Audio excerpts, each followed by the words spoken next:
Hello everyone, and this is my review for WWE NXT on June the 17th, 2015. And they started off this week relatively well. As a matter of fact, this entire show kind of came off very well from beginning to end. They didn't really end up doing too much with it, but then again, what they did what they did work with throughout the show kind of went well with everything that they were going about. It was more just about continual story building throughout the entire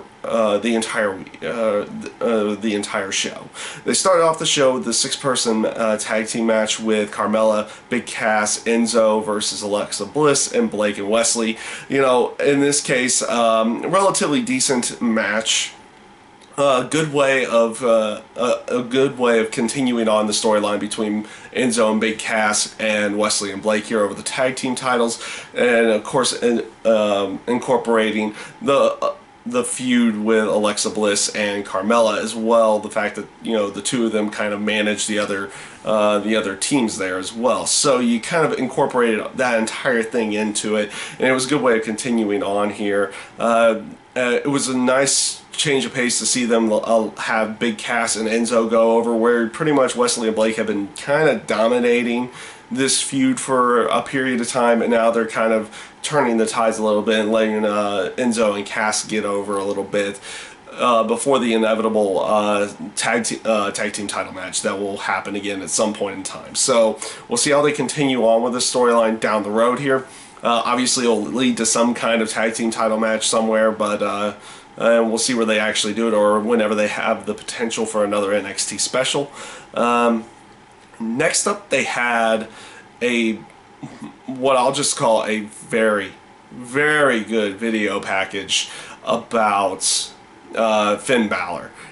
Basically starting, from his starting of his career, how he worked up through, wrestling in England and over in the Europe areas as well. Talking about how he got, taking over the New Japan Pro Wrestling. They even added, Becky Lynch in there, talking about how he had started the school back in the day, how she started there, and how he influenced her career. That was really just overall the package, and it was apparently just part one of two. So there's going to be another promo package somewhere down the road. So very, very good start of them basically building Finn Balor to become NXT champion somewhere down the road, and continue on building him up for his match with Kevin Owens on the July 4th show. So very, very good job there. I liked what they did there.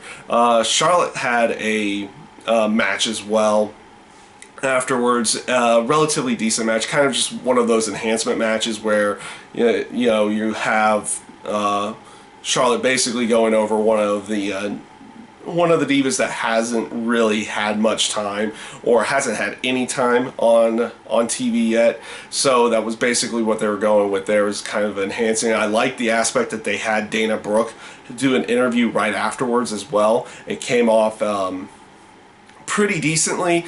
She still feels rather green, not doing too well in the terms of delivering promos. This one kind of felt forced, or was kind of line by line, but overall in the end the delivery wasn't too bad, but it did end up feeling like it was coming line for line.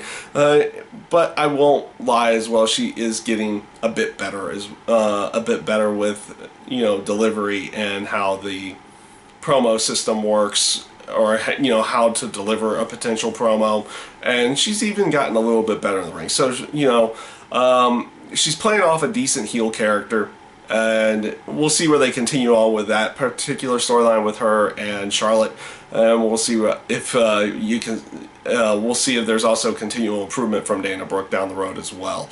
This leads into the main event of the night, which was Kevin Owens and Samoa Joe. And what can you say? That was it was kind of a nice little teaser to seeing something potentially bigger down the line between the two of them. I just liked. I did like the match for what it was. The brawl afterwards was done a lot better than I thought the match came off. And you know, that was just a good way of continuing on the storyline here, because like I said, that the match itself felt like it was kind of like a teaser to something bigger down the road, and in some way, shape, or form between the two of them. And it just, what was it? It didn't feel like throughout the match it's like, oh, this is going to be the one and only time that they face each other at any given point, or this wasn't going to be a last time or anything like that. And like I said, ending in no contest, and the brawl afterwards, how they delivered that particular brawl came off very, very well, and was a good way to you know, enhance a more personal portion of the storyline towards the two of them, about them potentially not you know, kind of building something about how much these two don't really like each other in some way, shape, or form. You don't have a full explanation of everything, but you kind of get that feel with that brawl at the end of the show.